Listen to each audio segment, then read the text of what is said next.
Hi, I'm Hal Roberts. This is Bridge City News. Here's some of the top stories we've been following. The big summer festival Whoop Up Days has begun in Lethbridge. The party kicked off with thousands lining the streets for the Whoop Up Days parade. Canada just signed a major agreement with German auto manufacturers Volkswagen and Mercedes-Benz. We have the details. And one Christian organization is using smugglers to smuggle Bibles into volatile regions around the world. Jason Law with World Compassion will explain. Your nation, your province, your southern Alberta. From the heart of Lethbridge, it's Bridge City News with Hal Roberts. Thanks so much for joining us. The 125th Whoop Up Days Festival kicked off with a parade in downtown Lethbridge on Tuesday morning.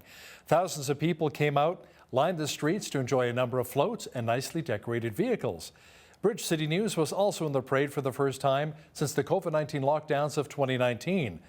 Video journalist Naveen Day was at the parade and has the details of who took top spot. Well, summer is in full swing, and nothing says summer in Lethbridge quite like Whoop Up Days. Shortly before the parade began, I had a chance to chat with some of the people responsible for the creation of some of these amazing floats behind me.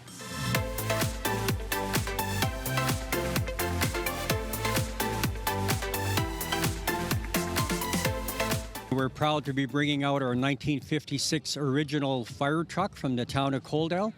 This is the second fire truck that Coaldale's ever owned. There was 36 volunteers that bought the truck back, and then we worked with our local body shop, Custom Auto Body in Coaldale, and they restored the exterior of the truck for us, and now we use it for our parade unit. The float is a reflection of what we do at Creepy Hollow, so we kind of gives you a taste of our haunted house and a bit of our personality all in one. Due to the pandemic, last year's Whoop Up Days was scaled down and there was no parade.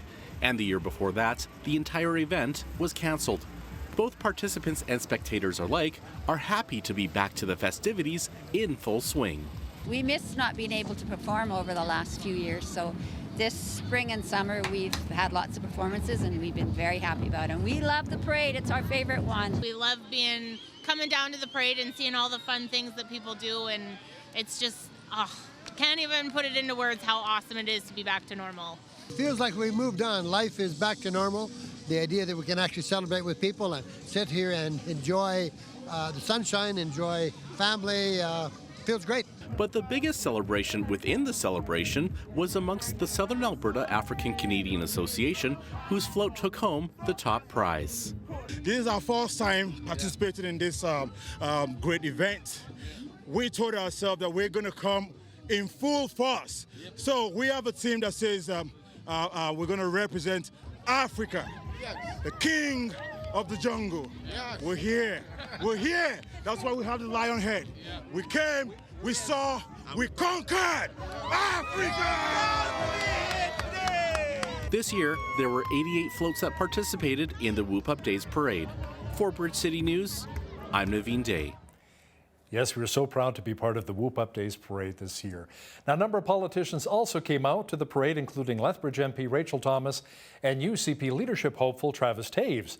They both talked about the importance of celebrating a special event like Whoop Up Days following all the recent COVID-19 restrictions and lockdowns. I think it's super important to be a part of an event like the parade and all of the activities that are going to be going on throughout the week during Whoop Up Days. I just think it's an amazing opportunity for us to come together as a community and to really enjoy one another. It's so great to be out traveling around the province. It's so great to be out here in Lethbridge at Whoop Up Days. Albertans are just wanting to get out, reconnect. It's been a tough couple of years. There's been a lot of loss, and there's a celebratory mood right now at festivals and parades like this one. As again, we're reconnecting with neighbors and friends. And again, the other positive about all of these events is celebrating our heritage. So important to reflect and remember those that have gone before us that have laid a foundation for what we enjoy in this province today. So again, it's just great to be down here in Lethbridge, celebrating being part of the parade. The rich aroma of food is always a crowd pleaser at Whoop Up Days. This year, food vendors have once again made their way back to the Midway to serve up some tasty grub, including cotton candy, lemonade, and candy apples. Caroni Wilson, a food service manager, says it's an awesome feeling to have everyone back at Whoop Up Days. We feel like people have never, like they miss us so bad. They walk and they see us and this is all I come for.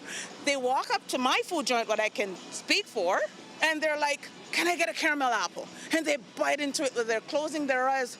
Oh, I've waited for this all year. The feeling you get when they react that way, it's beyond, you can't even explain. Trust me. You can snag some of those tasty treats at Whoop Up Days until the 27th. Residents of Lethbridge also came out in droves on Tuesday to grab some food and enjoy a concert. Hundreds showed up for the Mayor's Community Barbecue at City Hall, where hamburgers and hot dogs were dished out to members of the community. The sound of music also drifted across downtown Lethbridge as eager fans watched on. Country artist Trevor Panzak was on hand to play his music, and Lethbridge Mayor Blaine Higgins says the two of them go way back. Trevor's a friend of mine from many years. I knew him when he was very young, and we did some graphic design work at my print shop for him. So, reached out to him and says, let's bring in Whoop Up Days. He's a local artist, which is fantastic. And he decided to come in and get up on that stage, and we've had some great businesses that have supported and contributed and paid for Trevor to be here, which is great. By the way, Panzak is a 17-time CMAB nominated country artist. For Whoop Up Days this year, you can also enjoy 32 rides and attractions. Ride manager for West Coast Amusement, Darcy Benson, says they have a little bit of everything in terms of rides for attendees, including a new thrill ride called the Rock Star. That's brand new to this fair. We bought it actually just right in 2020, just before COVID, so it's pretty much brand new. We used it a little bit last year for a couple months, but outside of that, this is the first year for it. We got a little bit of variety for the young little ones to grandma and grandpa. We previously brought you a story of an artist whose pieces have really helped heal her during some of the darkest moments in her life. Now that same artist is sharing her work and story at Whoop Up Days. Jade Olszewski says she's grateful and excited to be part of this year's event and hopes people will feel inspired when they see her art. It's a new opportunity for me and my art in this developing, ongoing journey, so I couldn't be happier. And I'm just really excited to connect with other local artists, other small businesses, and new people. So it's going to be great. Maybe a little happier, a little bit more vibrant. I hope it ignites something in their soul. Anyone who's interested in purchasing some of Olszewski's art can do so at the grounds or by heading to our website, bridgecitynews.ca. Well, the rain held off during the Whoop Up Days parade earlier today in Lethbridge, but there's a chance of more shower activity developing. Jeanette Rocher is at the grounds for Whoop Up Days and is in with an early peek at the forecast. Jeanette, it may be a good idea to maybe take an umbrella if people are headed down to Exhibition Park? Yeah, well, we did manage to avoid those showers for much of the day today, Hal, and it turned out to be a warm, sunny one down here at the exhibition grounds. But if you are coming out tonight, be prepared. We could still see a slight chance of showers with the risk of a thunderstorm tonight. Overnight low 14 degrees, not bad at all. Into Wednesday, looking at a high of 21, 40% chance of showers. Whoop Up Days could see some sunny days ahead, though, and I'll have that 7-day forecast coming up for you later on in the show. Thanks so much, Jeanette. A spokesperson for the UCP says leadership candidate Leela Ahir says her personal and public social media accounts were hacked. Her campaign manager says the Chestermere-Strathmore MLA is simply devastated. The hacker is promoting child exploitation and nudity on her accounts. Ahir's team says it is trying to figure out how to retrieve her accounts from the hacker. Calgary police are investigating another shooting in the city's northeast. Officers responded to a number of shots heard by witnesses and 2 vehicles that were seen speeding away from the scene around 6:30 p.m. on Monday night. Fortunately, no one was injured, but police say a number of bullet casings were found at the scene. Calgary police have responded to 94 shootings so far this year. That is up from 54 at the same time period last year. The province of Saskatchewan says it is flush with cash and out of the red. Government officials say the province is expected to have a surplus of more than $1 billion for 2022 to 2023. They say that's enough to balance the budget and dole out money to residents through tax credits. The province says it is a $1.5 billion improvement from the April budget, largely due to higher revenues from natural resources. Ottawa signed a couple of agreements with Volkswagen and Mercedes-Benz to provide raw materials for batteries and electric vehicles. Prime Minister Justin Trudeau and German Chancellor Olaf Scholz signed the agreement on Tuesday. The deal with Volkswagen focuses on deepening cooperation on sustainable battery manufacturing, cathode active material production, and critical mineral supply. The contract with Mercedes focuses on building up relationships with Canadian companies along the electric vehicle and battery supply chains. It will also support the development of the critical mineral supply chain here in Canada. The agreements come a week after U.S. President Joe Biden signed a plan to provide tax credits for electric vehicles produced across North America. Prime Minister Justin Trudeau says the relationship between Canada and Germany continues to build and get stronger. Over many decades, our two countries have forged a deep and lasting partnership. It is built on our shared commitment to peace, freedom, democracy, opportunity, and progress. When we see authoritarian leaders stepping up, taking up more space, when we see democratic principles backsliding in places around the world, people need reassurance. People need reassurance that we understand their challenges, that we have a plan to solve for them, and that we're going to do it working together. But people mostly need to see themselves in the future that we're building. Canada and Germany also agreed on a deal for our country to send more hydrogen to Germany as the European nation moves away from Russian energy imports. Inflation has hit a number of industries across North America quite hard, including restaurants. Traditional Indigenous foods are now often inaccessible for Indigenous families with low incomes in urban areas. A recent inflation spike has propelled a lot of these healthy foods even further out of reach. Being a very small business, inflation has hit me hard. Normally, catering business, they can order things in wholesale and bulk, and I don't have that luxury. I order based on whatever orders I have at the time, which, at times hasn't been much during the pandemic. And then I need to start working on the pasta salad and that rice. That rice should take about 10-15 minutes to season up and get ready. I don't even know what time we're at, but we need to start moving. For instance, bison. I was getting bison chuck roast for $13.99 a pound, and then it was at $20.99, and the last time I checked a few days ago, it was $26.99. So it has hit me hard and has made me look for other ways to secure what I need at a better cost to myself, and part of that was growing my own. Several thousand people marched through the Haitian capital Port-au-Prince and other cities on Monday, demanding the resignation of Prime Minister Ariel Henry. Residents are demanding change. Inflation has hit 29%. Fuel is scarce and the price of food has quadrupled. Aujourd'hui, on a vécu dans une société côté moun pas manger, moun pas boire. Nous en tant que la jeunesse, nous conscients des problèmes sociétaux. C'est peut-être ça, tout autant que conditions de monde qui vivent dans la bio pas changer, que n'a toujours été dans la rue, parce que nous pas jamais dérouté. Et aujourd'hui, après nous prendre la rue, que nous-mêmes en tant qu'Untitled Chapter, que nous avons l'autre mouvement que nous porter pour la jeunesse, et nous pensons que son mouvement côté la jeunesse capable d'aller souffler là-dedans. Ukrainian Ambassador Yulia Kovalev says her country is investigating more than 28,000 war crimes with the help of Canadians. That includes the killing of 373 children by Russian forces. Kovalev says Russian soldiers are also burning books on Ukrainian history and occupied cities, bombing churches and museums. She says they're also destroying Ukraine's wind farms and solar energy facilities. World Compassion is a ministry that began in Medicine Hat, Alberta around 50 years ago by Terry Law. His son Jason Law has continued to help grow the ministry around the world. Jason says he has witnessed a lot of miracles over the years, including drug smugglers who've smuggled Bibles into volatile regions where Bibles were requested. We had one of the smugglers reach out to our guy that coordinates with them on the ground in a neighboring country and asked permission if he could take a few Bibles for him and his family, which I thought was interesting. It's like these guys, all they do is illegal stuff. And so stealing a few Bibles off the top of thousands would, probably go unnoticed. And he bothered to ask the question if it would be okay. Jason Law with World Compassion will also discuss how China is clamping down on the gospel online. He'll have details coming up in the second half of our newscast. The World Health Organization says more than 75 million people in the world today need a wheelchair. Sadly, more than 85% cannot gain access to one. Fortunately, thanks to Christian groups like Joni and Friends Wheels for the World, they're able to help provide for those most in need in countries like El Salvador. Muchas veces, y es lamentable, nos ven con lástima. Es difícil porque como papá todos queremos ver a nuestros hijos ser independientes y que lleguen a ese momento.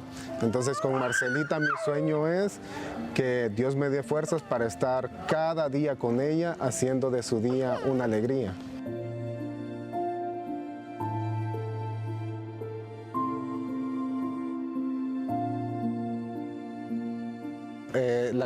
La discapacidad que tiene Marcelita es parálisis cerebral infantil. Ella tiene problemas en su cerebro debido a un paro cardiorrespiratorio que sufrió al nacer. Ella necesita ayuda para... con respecto a la silla de ruedas, es muy importante para nosotros.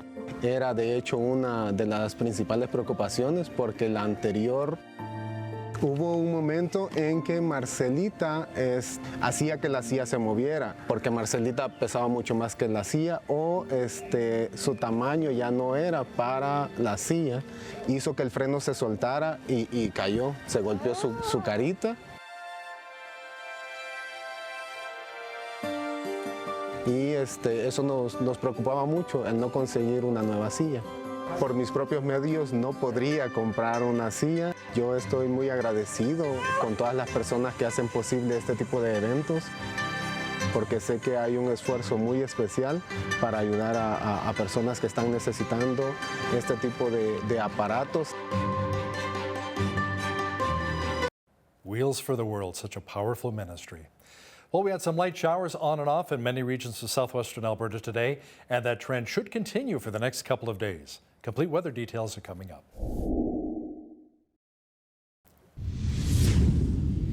It was so nice that the rain held off during the Whoop Up Days parade in Lethbridge earlier today, and an amazing turnout. Lethbridge, give yourself a pat on the back for the wonderful turnout today.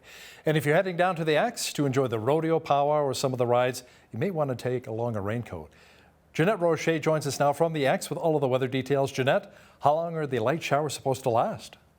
Well, Hal, we are hoping that it's not going to last too much longer. We are looking at a 40% chance of showers this evening with the risk of a thunderstorm. Wednesday night, that's going to jump up to a 60% chance of showers. Thursday, we are also seeing another 30% chance of showers. Friday and Saturday, sunshine. There it is with a high of 27 degrees for both days. Sunday, a mix of sun and cloud with a high of 26. On Monday, back up to a high of 30 degrees. According to the almanac, the average high for this time of year, 24 degrees, and the average low, 9 degrees. The highest temperature on this day was recorded in 1996 at 36.7 degrees. Lowest on record was 0 4 years earlier in 1992. The sun rose at 6:33 a.m. today, and our sunset this evening at 8:34 p.m., giving us 14 hours and 1 minute of daylight. Looking at tomorrow's highs across the nation, Victoria, a high of 24 with sunshine and fog patches dissipating near noon. Vancouver, a beautiful day with a high of 25, a mix of sun and cloud and 30 km/h winds near the water. In Edmonton, mainly sunny but hazy in the morning, high of 28, with that humidex still reaching 30. Calgary, 30% chance of showers and possibility of some thunderstorms, high of 23. In Saskatoon, high 27 with a mix of sun and cloud, becoming more sunny in the afternoon. Regina, sunny with fog patches dissipating in the morning, high 27. Winnipeg, sunshine and 22 degrees. In Toronto, 30% chance of showers in the afternoon and a high of 26 degrees. In Ottawa, 30% chance of showers in the afternoon, risk of a thunderstorm and high 28. Looking at a high of 27 with clouds clearing in the morning and 20 km/h winds.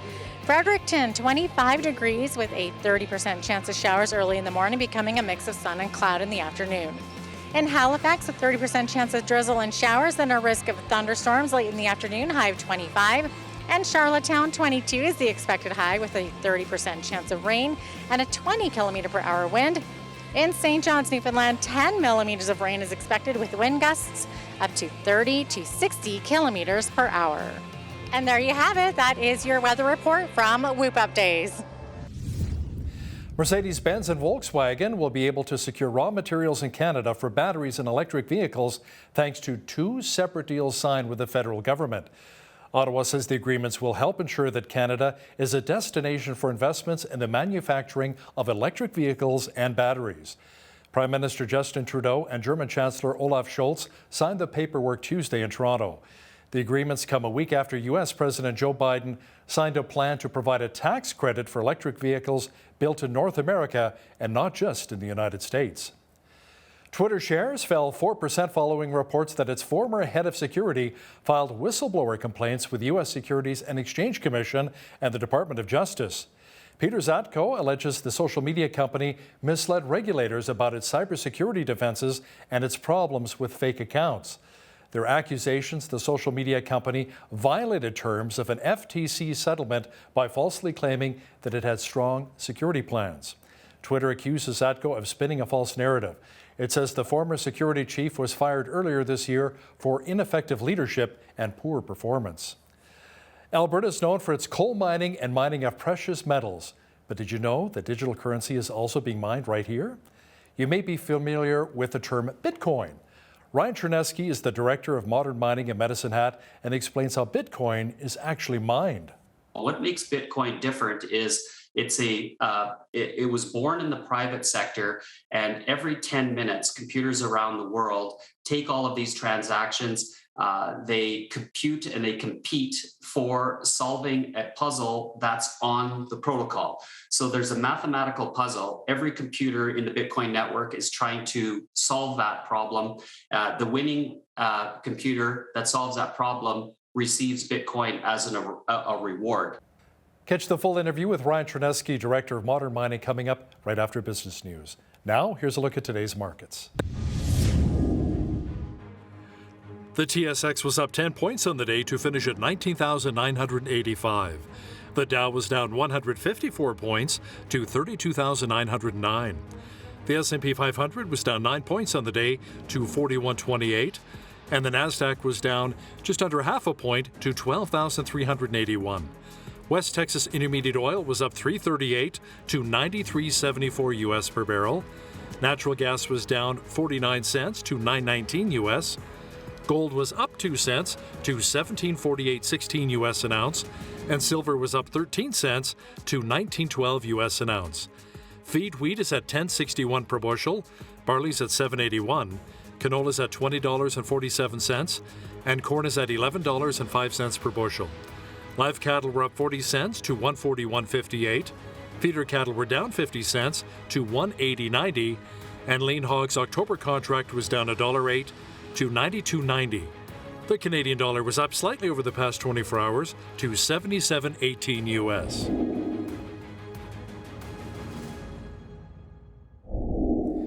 Recapping one of our top stories, Whoop Up Days has begun in Lethbridge. The festival, now in its 125th year, began with a Whoop Up Days parade, of which BCN was proud to be part of earlier today.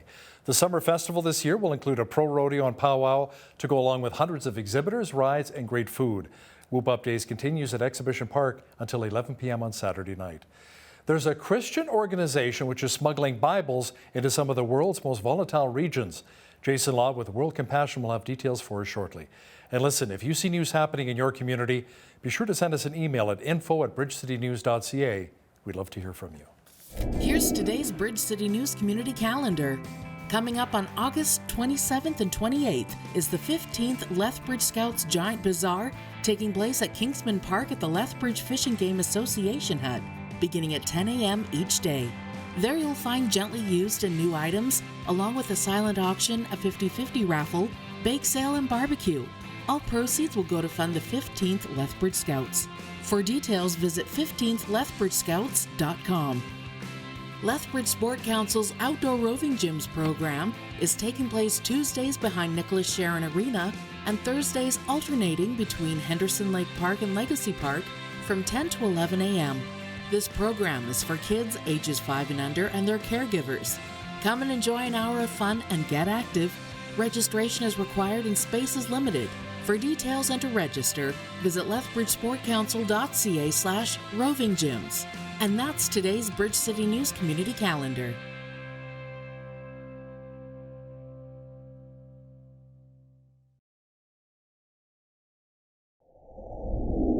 You know, the spiritual side of life is bigger for some than others. Well, with Bridge City News airing on the Miracle Channel, we often hear from viewers about their spiritual needs, growth, and even questions. Over 50 years ago, a man from Medicine Hat, Alberta, by the name of Terry Law, saw that there was a real spiritual appetite in countries where Christianity was not well known or not even allowed by the governments of those nations. All these years later, World Compassion, the organization Terry Law founded and set up in Medicine Hat, is still going strong today. World Compassion is helping to inform and educate people across the globe who desire to know more about the teachings of Jesus Christ. Joining me now to talk about it from Oklahoma is Jason Law from World Compassion. Jason, welcome back to Bridge City News. Thanks, Al. Appreciate you having us back. Always a pleasure. Great to speak with you. You as well. Jason, maybe for our viewers just joining us for the first time, don't know much about your organization, what is World Compassion really all about?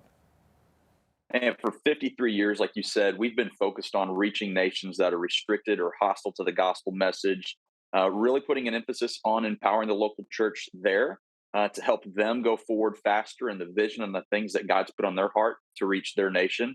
And so it looks different in a lot of the different countries that we work in, whether it's in China or Myanmar, might look different from what we do in Iraq or Iran or places like Afghanistan. So over the years, it has kind of morphed and molded and shaped into just helping the local church meet their needs in those restricted nations. You know, we're receiving mixed reports, especially when it comes to China, that there's a revival in parts of China, but then in other parts, they're shutting down and clamping down on Christianity, shutting down the churches. What are you hearing? Yeah, one of the things that we've said in China, I've been traveling there almost my whole life, even as a kid, and a lot in the last 20 years. If you've heard it, it's probably true. China is really big, and some people talk about how tight and restricted and oppressed it is, and others will come back and say, man, it's opening up. And it can be based on a general location of where they're getting that information and what local governments and how they're operating. But generally speaking right now, China absolutely, beyond a shadow of a doubt, is definitely being clamped down on in terms of their restrictions, their freedoms from a federal government level.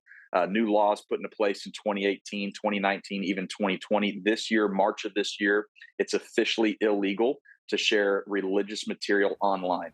And so you can imagine in today's world how much that has impacted the church. So, you know, we've always provided physical materials. Last year, we actually launched an online platform for our discipleship and leadership training material to get into as many of the hands of the people as we can. Well, that's now illegal. So we run great risk running that on an online platform. So we're having to backtrack, so to speak, and really put an emphasis back on physical books or physical devices, MP3 players, things like that, to get that material into people's hands. So yes, very true. Anytime a government restricts people, though, historically in church, and what we're seeing today is revival. And so I think the answer to that question is it's both. Yes, there's great restriction, but there's also a great hunger and a great revival happening as a result of that. How about in some of the more predominantly Muslim nations, including Iran and Iraq and even Syria? Are you able to reach people with the gospel of Christ? Yeah, big boom right now, Hal, in Iran. The church growth rate is over 19%. A couple of years ago, we were hearing numbers at 5%, but they're at 19% right now. That's about 85 million people in Iran, and 40% of them, a recent research poll showed that 40% of them don't identify as Muslim anymore. So that's over 50 million people who, over the last several decades, last 20 or 30 years, have been slowly turning their back on Islam and reaching out and searching for different things. And I think we're seeing that escalate right now in a very large way. One of the Iranian pastors that we work with, a couple of weeks ago, he shared with us, he goes, you know, the Iranian regime, and maybe I shared this last time I was on, but the Iranian regime has done more for the gospel in the last 100 years than 100 missionaries could have done. And so you've got two generations of people on the earth in Iran right now that don't like what radical Islam has to offer. And so we read that stat that 40% of them don't identify as Muslim anymore. They're not identifying with the faith of their ancestors. That doesn't mean, however, they're running towards Christianity. They're running towards something else. But Christianity and Islam have a lot in common. We're monotheistic, so we believe that there's one God. They understand that Jesus was a good prophet. So really trying to focus on those commonalities to answer some of their questions, but they're searching for truth.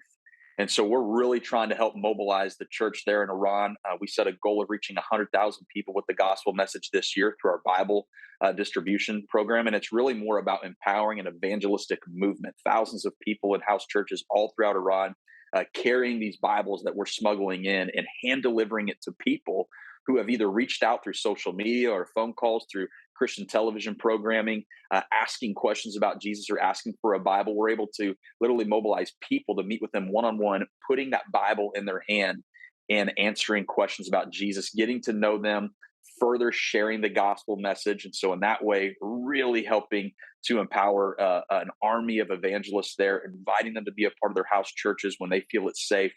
And so just an incredible thing is unfolding in Iran right now. You know, it's really interesting how we're sending out people and then tracts, teaching people about the gospel of Jesus Christ in Muslim nations, Buddhist cultures, Buddhist countries as well. But how about some of the African nations sending missionaries to Canada and the United States preaching of the gospel of Jesus Christ? Because they say there's not as much of a Christianity as there used to be here in North America. Yes, same here in America. Just down the road from you guys, a long way down the road. I've got a friend, just a testimony of that. He's from the UK. And although, we consider them, and they're an ally and they're friendly and they're very similar to our culture, he's coming over here to plant a church. And I think we're seeing that. And I think it's healthy in a lot of ways that, for us, it's like, hey, we're not the only ones that carry this great commission.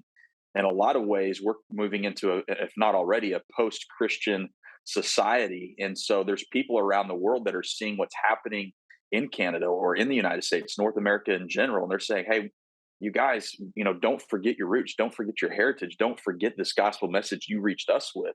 And I think God's pulling on their hearts and sending them back in a way saying, hey, don't forget, remember. And I think it's healthy. So Jason, how are you able to reach people in countries where it's very volatile and they're very anti-Christian? So that the governments are not able to work with you as much as you would like, perhaps. Yeah, well, be wise as serpents and harmless as doves. So you've got to be wise about what you do.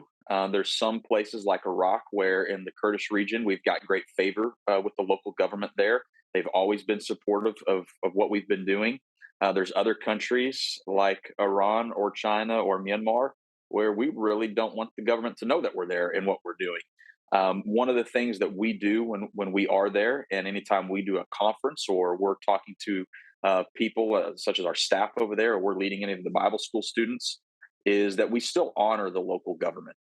God instructs us to honor. We may not agree with them. They may be trying to hurt us. We can still honor them. But that also doesn't mean that we're going to fully abide by their rules.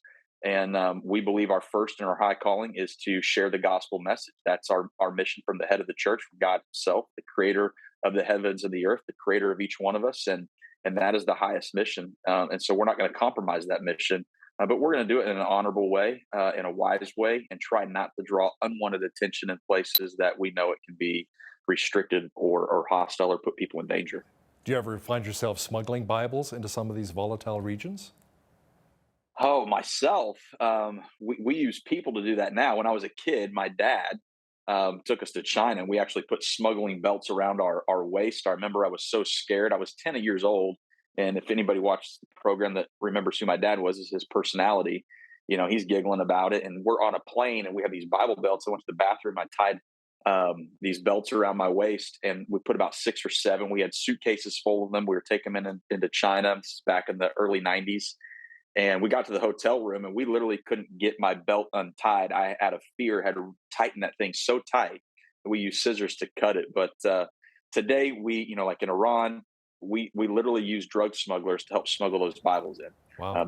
They smuggle drugs, they smuggle, TVs, anything in that they're struggling to get in Iran. And so they know the business, they know it well. And we've got a great avenue of relationship in there, and they're a trustworthy bunch, believe it or not. They get the Bibles in, they get them in there safely. And so that's who we use today. Any of those smugglers come to know Christ? I don't know for sure. I will tell you this. It was interesting. A couple of years ago, we had one of the smugglers reach out to our guy that coordinates with them on the ground in a neighboring country and asked permission if he could take a few Bibles for him and his family, which I thought was interesting. It's like these guys, all they do is illegal stuff. And so stealing a few Bibles off the top of thousands would, probably go unnoticed. And he bothered to ask the question if it would be okay. I thought that was cool. Give us an idea about how your methods have really changed over the years, Jason. I would say probably one of the biggest things is, when I got involved with the organization, and I would say my dad did this in the past too, but maybe I just grabbed it and put more of an emphasis on this, is really empowering the local church. The people there, the Christians there, they understand the language better than we ever will. They understand the predominant religion in the area. They understand the culture, and I appreciate and value foreign or Western missionaries that go and live in these countries that spend years developing all that. But we have to remember that God places us in the body of Christ where it pleases him. And so he has local indigenous people right there in these countries that he's placed there to fulfill his mission, to fulfill his purpose. And so we have really put a strong emphasis in our model of ministry of training them, equipping them, resourcing them to fulfill the vision that God's put on their heart. So we all share the same mission. That's to go make disciples of all nations. That's the same mission. It doesn't matter. It's just how we go about doing it. The method might be different from one organization, one ministry to another. Well, it's the same thing all over the world. So we hear visions of what these local pastors, these local leaders have in their country, what they need. And then we're going to help train them, equip them, and resource them and work alongside them to empower them to go and reach their country. That model proved amazing during the pandemic, where people couldn't travel and things were shut down. Most of our programming, outside of some of the training and stuff that we did like in Iraq, when they were experiencing the same thing with COVID that shut down, our programs didn't stop. No one had to come home. We didn't have to travel to make it happen. We have the team and the infrastructure in place that live in these countries to keep things moving forward. So a few adjustments and we kept rolling. Now, is there an example you can share of how God orchestrated miracles to really help you accomplish your goals and tasks? Oh man, yeah, I'm sure there's more than I even know what happens every single day. These Bibles coming into Iran right now, I think it's a miracle in and of itself that these smugglers are able to get them across. Turning blind eyes at checkpoints and getting them through. I think I shared. I wish I could always remember what I share in these interviews, so I'm not redundant. But we got held at gunpoint in Iraq a few years ago, and just the favor of having the right people around us that made the right phone calls and some answered prayers, got us released from this Iranian militia that was holding us. We're trying to print materials in China right now. Printers don't want to print Christian materials. It's high risk. And, we weren't able to print a lot of the end of last year and the first part of this year. And we finally found a printer that's a Christian printer, and they're willing to do it, kind of underground under the radar. And so those things are miracles to us. It doesn't seem like a big deal, but when people aren't wanting to do things that's going to put their business or their life or their family safety on the line, and they do, that's a miracle to be able to get, a couple thousand students into our discipleship program because of it. And we call those miracles, we call them wins. So we talked about some of the risks that new believers face in some of their home nations. What about some of the barriers that people are also experiencing in their quest to know more about Christianity? I think one of the big barriers, like in a country like Iran, would be social persecution. So you have social persecution and then government persecution. Iran, you have both of those things. And so it's just a lot of stress sometimes on these people to say, okay, I don't even know if I can talk about my faith or learn about my faith because my wife, the person that I sleep next to in bed, is not a Christian, or my husband is not. And so they have to navigate things like that every single day. What is their family going to do? Is their family going to disown them? And on top of, government restrictions. In China, it's probably more of a government restriction, as I shared earlier. Just, how do they navigate getting access to material now that it technically is illegal to share religious content online? How do you study? How do you find, for people that want to go to Bible school, how do you go to Bible school? Right. How do you really dive in and develop that spiritual maturity? Because it's teaching materials, it's resources that we take for granted. It's just, in our everyday lives, it's so accessible. We can Google something, we can pull something off the shelf, we can go to Amazon, we can buy something. Those things are blocked in China right now. And so they're just having to navigate all the challenges that come with that. And that's one of the things we're trying to help them do. Jason, we only have about 30 seconds left here, but how can people find out more information about World Compassion? Yeah, we need people. We need partnership. They can go to worldcompassion.tv, learn about us. I encourage everybody, learn about the people that you're partnering with. We're 53 years strong. We've got a great legacy, a great heritage, a strong team. And I invite people to be a part of it with us. We consider financial partners, people who join with us with their resources, with their prayers. We consider them just as much a part of our team as anybody in this building who's on staff with us right now, because we can't do this without you guys. So I invite people, check us out online, check us out on Facebook, Instagram, learn about us, and then jump on board. We need you. We got a lot of out in front, especially closing out 2022 here, that we have to accomplish yet. Jason Law with World Compassion, thanks so much for joining us today from Oklahoma. Thanks, Al. Thanks for having me.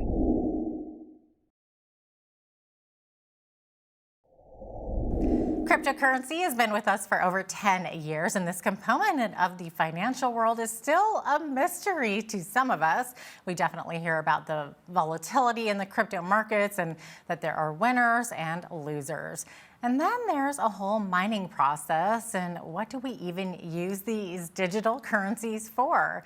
Well, to unravel and reveal more about cryptocurrencies and their connection to Medicine Hat and area, Ryan Chernisky, Director of Modern Mining, joins me today. Ryan, thanks so much for joining us. Welcome to Bridge City News.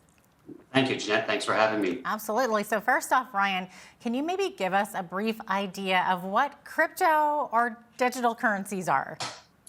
Yeah, so digital currencies started back in 2009 with Bitcoin. So it's been with us for about 13 years now. Bitcoin was the granddaddy of all cryptocurrencies. To this day, they don't really even know who the founder was, which is, part of the mystery and aura to it. But it's a technology that was put together with the idea. It was born out of the Great Recession, the crisis that occurred back in 2009. And it's basically an answer to excess money printing by the government. It's a private currency. And since that day that Bitcoin was born, there are now thousands of other cryptocurrencies. They are not the same as Bitcoin. Each has its own different use and case. But Bitcoin remains sort of the central sun, if you will, with all those other cryptocurrencies revolving around it. Sounds a little confusing, almost like you need to go to a university of cryptocurrency or something to understand it all. Yeah, the basics are fairly simple, but you're right. Once you dive down the rabbit hole, there is a lot of information to learn, which is part of what we do these interviews for, to try to explain to people, because there's a lot of misconceptions out there on cryptocurrencies. Some are valid and some are downright wrong, but that's just because a lot of people just don't understand the technology yet. Yeah. So what are these digital currencies being used for right now? So they're in their infancy. So I equate the digital currency space right now to the way internet back in the late 90s, when internet first came along. We didn't really know what the use cases were going to be for it. So in the world right now, there's payment systems that occur. So there's companies like Square, which have payment systems. They use digital currencies. The blockchain is the underlying technology for digital currencies. And if you, to understand a blockchain, all it is a ledger. Debits and credits, we've had those in accounting for years and years. Well, that ledger gets digitized, and why it's called a blockchain is all of the transactions that occur are blocked, and every few minutes they're added to a chain. So computers keep track of this digital ledger, and they all connect with each other, and they make sure that that digital ledger for each computer is the same. And that way it's called immutable. There can't be changes to that digital ledger. So that's, where things are evolving. Our payment systems right now, we've got Visa, we've got MasterCard. We will continue to use those, I believe. Those are companies that are incumbents. They've been there for a long time. But in the background, they're starting to use blockchain technology to underpin their checks and balances as they do their payment systems in behind the scenes. Mm-hmm. So you mentioned this is private. So what do governments think about this, and banks for that matter? That's the $1 million question. Governments don't like, particularly authoritarian type governments, don't like when there is something separate that they can't control. Even our own governments like to have control so that, there's some checks and balances and oversights. And Bitcoin has had the criticism of being used by the criminal underground networks and all that. And in the past, that's occurred, but that also occurs with U.S. dollars, with Canadian dollars. In fact, up to 5% of transactions that are done in U.S. dollars are considered illicit. So it's not like cryptocurrency has is the only place where illicit activities would occur. Governments, I think over time, will start to embrace the technology more, but there needs to be regulation for it. So industries like ours, we're happy with the regulations. I think blocking the technology in terms of Bitcoin, it's actually that horse is out of the barn. It's been around for 13 years now. I think jurisdictions in North America, especially, and Europe are starting to accept it. They would rather tax and regulate it as opposed to somewhere like China, which has outright tried to ban it. But even to this day, China tried to ban to ban Bitcoin mining. It's still 20% of the world's hash rate comes out of China. So it's virtually impossible to ban it completely. That's interesting. So can people literally order a pizza with it? Or I mean, I've heard cases like that. I think it just depends on who accepts it, right? There was a famous case way back when the guy tried to buy 2 pizzas. He spent 10,000 Bitcoin each, I think, for each pizza. And I haven't done the math today because Bitcoin is quite volatile. Today it would have been worth $60,000 or something. It was like the most expensive pizza on earth.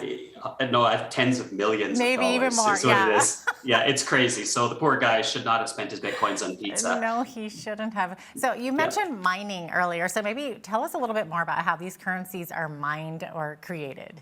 Yeah. So if you look at our currency right now, the Canadian dollar, it's created by the central banks. So there's the US central bank, the Fed Reserve, there's the Canadian central banks. That's where our money comes from now. In the Bitcoin world, it comes from an emission schedule. So there's a protocol. What makes Bitcoin different is it was born in the private sector, and every 10 minutes, computers around the world take all of these transactions. They compute and they compete for solving a puzzle that's on the protocol. So there's a mathematical puzzle. Every computer in the Bitcoin network is trying to solve that problem.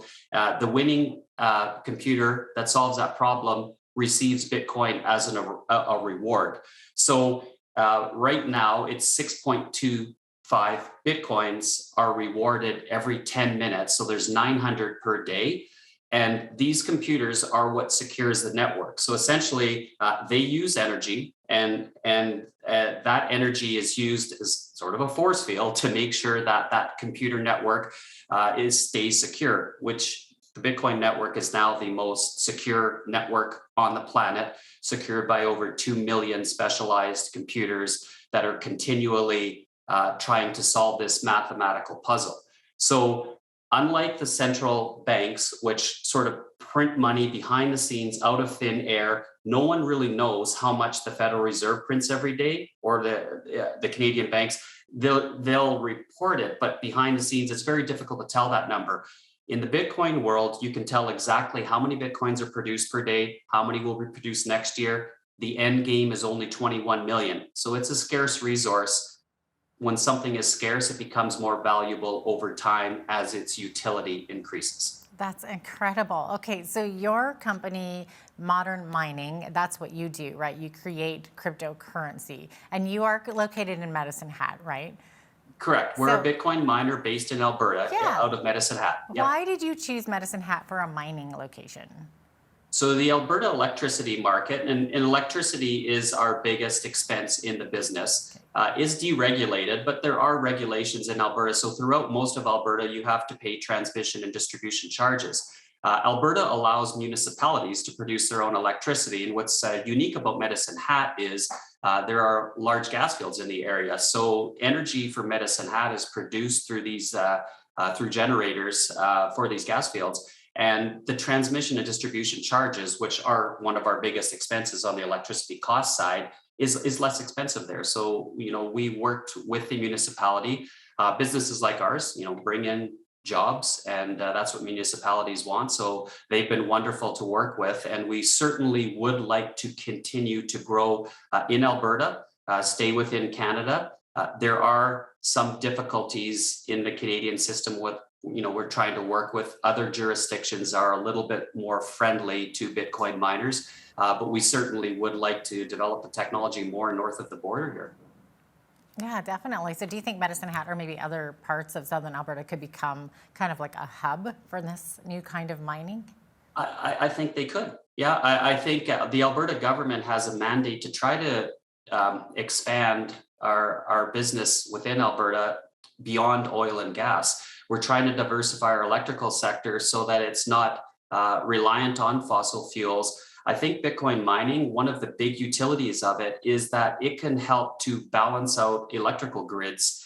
So as we move towards more wind and solar, the sun always doesn't shine, the wind doesn't always blow. And so what energy providers have to do is they build those solar farms and wind farms much greater scale than they need to be, because on days when it's cloudy and not windy, you don't have as much energy. So if you put a Bitcoin miner on site, then when there's too much energy produced, windy days, sunny days, Bitcoin miners can use that energy because it's in abundance. When there's no wind and no sun, there's less energy produced. We need to, turn on our machines at home. Then the Bitcoin miners can shut down. There's more energy to go out to the grid. So instead of these highs and lows that you get, it tends to flatline the grid much more and keep the prices stable. So there's one of the real world utilities where power companies are starting to recognize that a fleet of Bitcoin miners on site monetizes that excess energy and helps to reduce prices and costs for you and I at home. Interesting. So is solar a viable power source then for your kind of mining? It's coming along. It's the problem with solar, right, is our battery technology is getting there. It's not quite there yet. So it's great when the sun's shining, but what do you do at nighttime when all of a sudden the electricity disappears? The miners we use, they're very expensive. So they like to be online 24/7, 365. So as battery technology improves, I think solar is going to be a much more useful in Bitcoin mining. But there are companies out there right now. I believe Square's one of them. Tesla might be as well.